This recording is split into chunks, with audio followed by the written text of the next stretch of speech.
So kaya ngayon si Morales, ayan, nakulong. Pero sana, Senator Bato, ako nananawagan ako sa iyo. Alam ko nanonood ka pa ngayon. Yung staff mo, Senator Bato, alam ko nanonood. Baka naman pwede, pigilan nyo yan. Yung pagpapakulong dyan kay Morales, hindi niya deserve yan.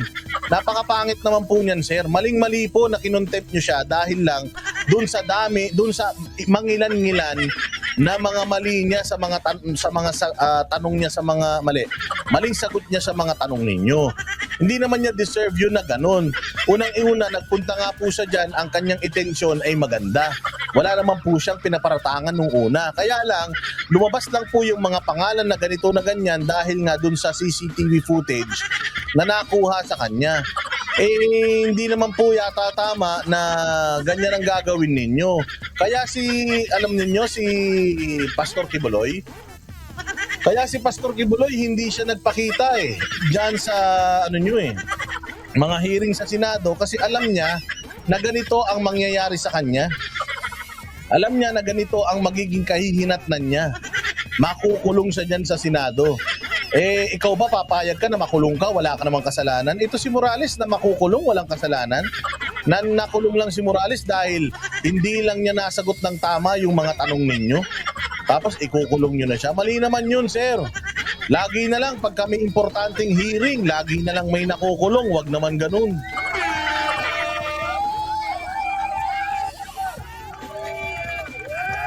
Lumayo na sa Fidelix ang issue. Yun na nga.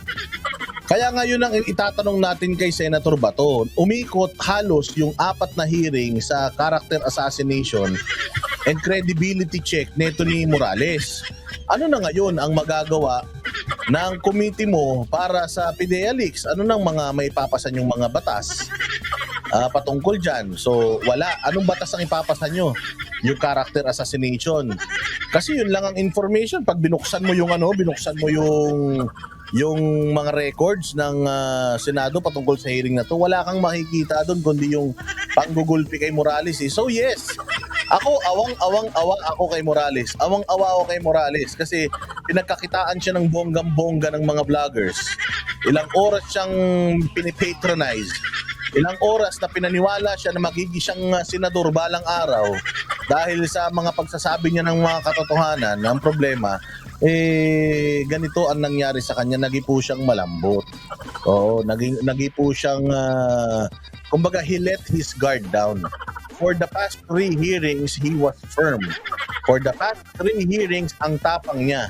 Pero sa pang-4 na hearing, bigla siyang lumambot at nagkamali. Nakita niyo yun, Jinggoy is just waiting for this opportunity.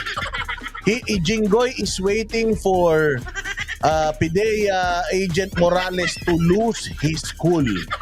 Okay? And then, the moment na nakita niya na Morales broke down, na Morales lost his cool, the moment na makita niya na Morales kept his guard down, that's the opportunity for him to go for the kill. Ano nangyari? Nag-go for the kill siya. Ito naman si Bato, pumayag naman. Sana Senator Bato, may ganyang mayroong mga ganitong contempt. Kaya ka nga, ikaw ang chair o committee chair para ikaw ang magbabalanse. Kasi pwedeng mainit lang ang ulo ni Jinggoy kaya niya gustong ipakontempt. Kasi marami na kayong beses na ganyan, nagpakontempt kayo tapos nagbago rin naman ang mga isip nyo kalaunan. Sana lang, sinabi mo kay Jinggoy Estrada na, Jinggoy, wait, I know that you're tired, you're mad, we're going in circles. Baka pwede suspend muna natin, palamigin natin mga ulo natin, and then isipin natin dapat ba nating ipakulong to. Mas mabuti na itigil na lang muna natin ito, pauwiin na yan, wag na natin ipatawag ulit, tapos dire-diretso hearing. Tama? Hindi. Sana sinabi mo na lang, Senator Bato, na wag naman, kawawa naman ito. Since day 1, ginugulpi mo na. Nakahanap ka lang ng dahilan ngayon, 2 pagkakamali lang, ikinulong mo na. Wag naman ganun, kawawa naman yung tao.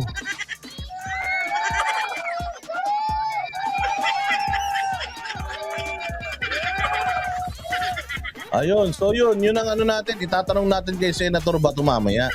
Kasi alam ko si Senator Bato may puso yan eh.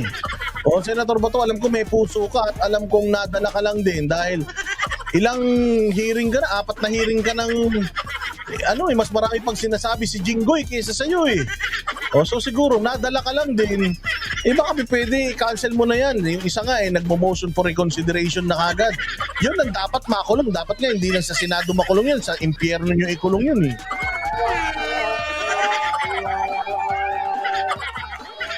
Oo basta yun, pasensya na kayo Pasensya na sa lahat ng mga nagpa-patronize kay Morales. Ako, ang simpatyo ko na kay Morales. Ang pasasalamat ko na kay Morales. Pero talaga, ito kasi, I have been firm as well dito sa stand ko kay Morales.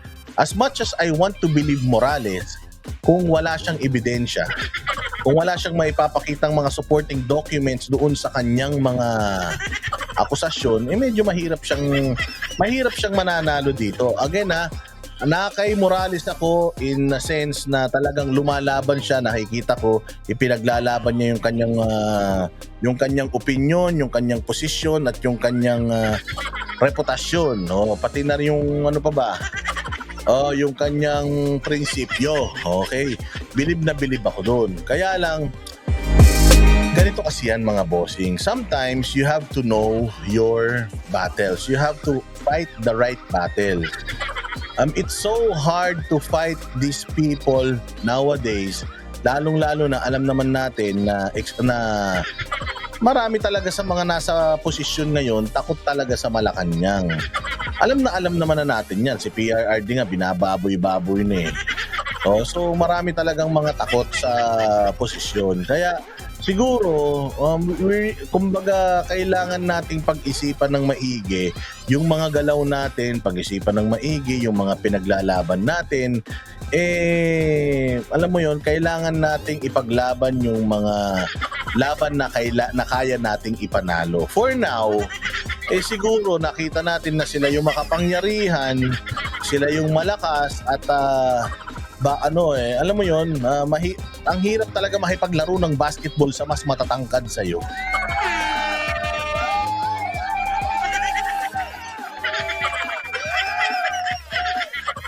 Ayun yun.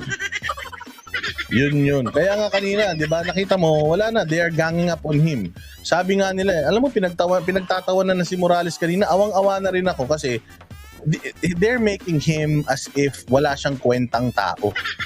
Ginawa siyang bobo kanina dyan sa Senate inquiry. Pinagtatawanan siya ni Jinggoy. Sa 3 araw na ginugulpi siya ni Jinggoy kanina, pinagtatawanan na siya ni Jinggoy. Alam niyo kung bakit? Kasi alam na ni Jinggoy na huli ka na dis. Si Jinggoy, ilang linggo na yan, tinan mo first hearing, so 4 na buwan na to. 4 na linggo na to, so 1 buwan na to. 1 buwan nang pinagpaplanuhan nila Jinggoy yung atake nila kay Morales. Ang tanong, pinagplanuhan ba ni Morales yung atake sa kanya ni Jinggoy? For the past 3 hearings, alam niya na kung saan umiikot si Jinggoy. Pinagplanuhan man lang ba ni Morales yun? It turned out hindi niya pinagplanuhan yun, and dito na nga, na-breakdown siya. Na-breakdown siya ni Jinggoy sa parehas na mga tanong na itinatanong sa kanya for the past 3 hearings. Yun ang nakakalungkot. Buti sana kung bago yung tanong hindi yun pa din yung tanong.